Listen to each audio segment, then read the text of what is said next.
Hello friends, welcome back to my channel.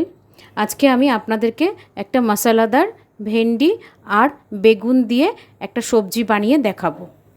আমি বেগুনটাকে এইভাবে কেটে নিয়েছি, প্রথমে দুপাশ থেকে এইভাবে কেটে নিলে কী হয়, ভেতরে লবণ মিষ্টিটা ঢুকলে খেতে টেস্ট লাগে। আর ভেন্ডিটাকেও এইভাবে নিয়েছি কেটে। আর সবগুলো উপকরণকে একসঙ্গে লবণ, হলুদ আর চিনি দিয়ে কিছুক্ষণ সময় ধরে মেখে আমি রেখে দিয়েছি। দেখুন এখান থেকে জল বেরোচ্ছে। আর মশলার জন্য এখানে নিয়েছি মাস্টার্ড অয়েল, লাল লঙ্কার গুঁড়ো, একটু চিনি, জিরে পাউডার, ধনে পাউডার, হলুদ গুঁড়ো আর কাঁচা লঙ্কা। আমি কড়াইতে তেল বসিয়ে নিয়েছি, তেলটাও গরমও হয়ে গেছে। এখন আমি বেগুন আর ভেন্ডিগুলোকে আলাদা আলাদা করে ভেজে নেব। প্রথমে বেগুনটা ভেজে নিচ্ছি।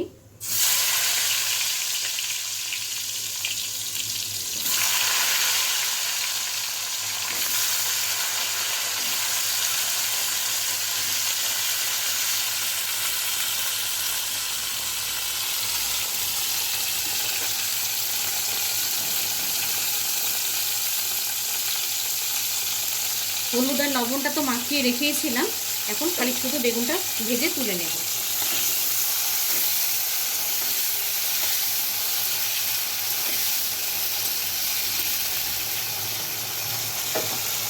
আপনারা এইভাবে বাড়িতে বেগুন ভেন্ডি দিয়ে এইভাবে স্পাইসি একটা রেসিপি বানিয়ে খেয়ে দেখবেন, খুব টেস্টি লাগে।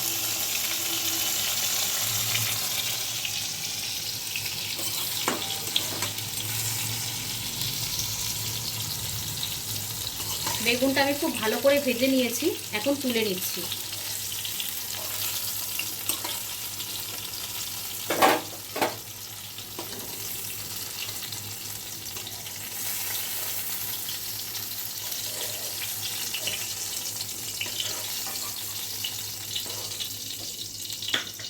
এখন এই একই তেলে আমি ভেন্ডিগুলোকে বা ঢ্যাঁড়সগুলোকে ভেজে নিচ্ছি। আমি আগে থেকে হলুদ লবণ সব মাখিয়ে রেখেছিলাম, আমি ভেজে তুলে নেব। ভেন্ডিগুলোকে ভালো করে ভেজে তুলে নেব।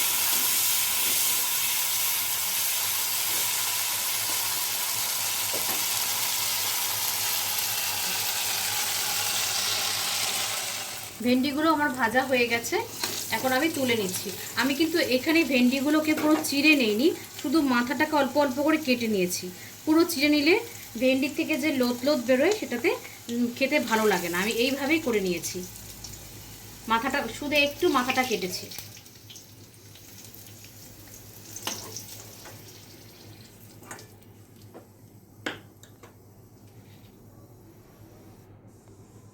আমি তেলের মধ্যে একটু জিরে দিয়ে দিচ্ছি, শুকনো লঙ্কা, তেজপাতা। ভালো করে শুকনো লঙ্কা তেজপাতাটা তেলের মধ্যে নেড়ে তারপরে আমি মশলাগুলো দিয়ে দেব।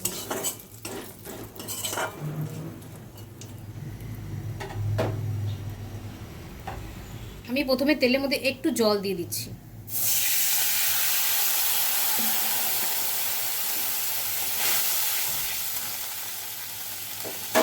তারপরে একে একে সব মশলাগুলো দিয়ে দেব। জলটা দিলাম এই কারণে মশলাগুলো দেওয়ার জন্য। এই জিরে পাউডারটা দিয়ে দিচ্ছি, ধনে পাউডার, হলুদ গুঁড়ো, লাল লঙ্কার গুঁড়ো একটু কালারের জন্য, অল্প একটু চিনি। আর আমি এখানে একটা কাঁচা লঙ্কা ইউজ করেছি, কারণ লঙ্কাগুলো ভীষণ ঝাল, সেই কারণে। আপনারা ঝাল খেলে আরও বেশি দিতে পারেন। এখন পুরো মশলাটাকে আমি তেলের মধ্যে ভালো করে কষিয়ে নেব।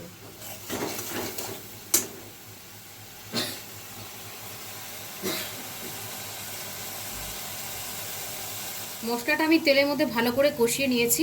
এখন আমি উপর থেকে ভেন্ডি আর বেগুনটা দিয়ে দিচ্ছি।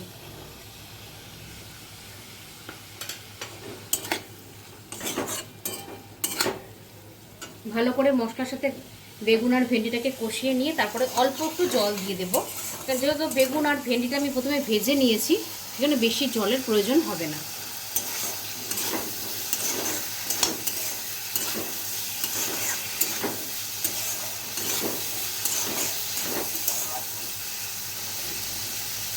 এখন আমি ওপর থেকে অল্প একটু জল দিয়ে কিছুক্ষণের সময়ের জন্য ঢেকে রাখবো।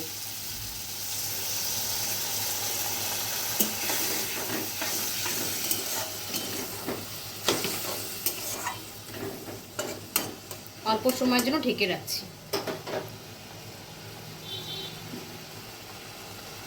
গ্যাসটাকে একটু সিম করে ঢেকে রাখছি। ঢাকাটা খুলে আমি দেখে নিচ্ছি।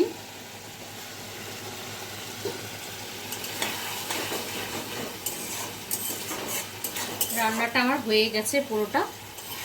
আমি এখানে লবণ প্রথমে দেইনি, কেন ভেন্ডি আর যখন বেগুনটা ভেজেছিলাম তখন লবণ মাখানো ছিল। এখন আমি ওপর থেকে অল্প একটু লবণ দিয়ে দিচ্ছি।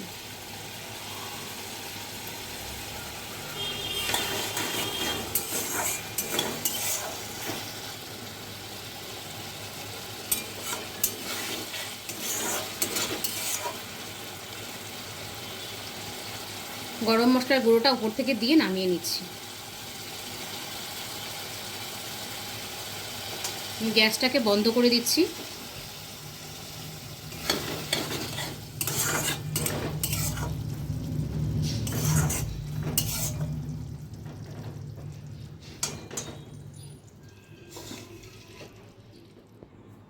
সবজিটা আমি নামিয়ে নিচ্ছি। যেহেতু এটা স্পাইসি হয়েছে সেই জন্য এখানে একটু মশলা আর একটু তেল বেশি লাগছে।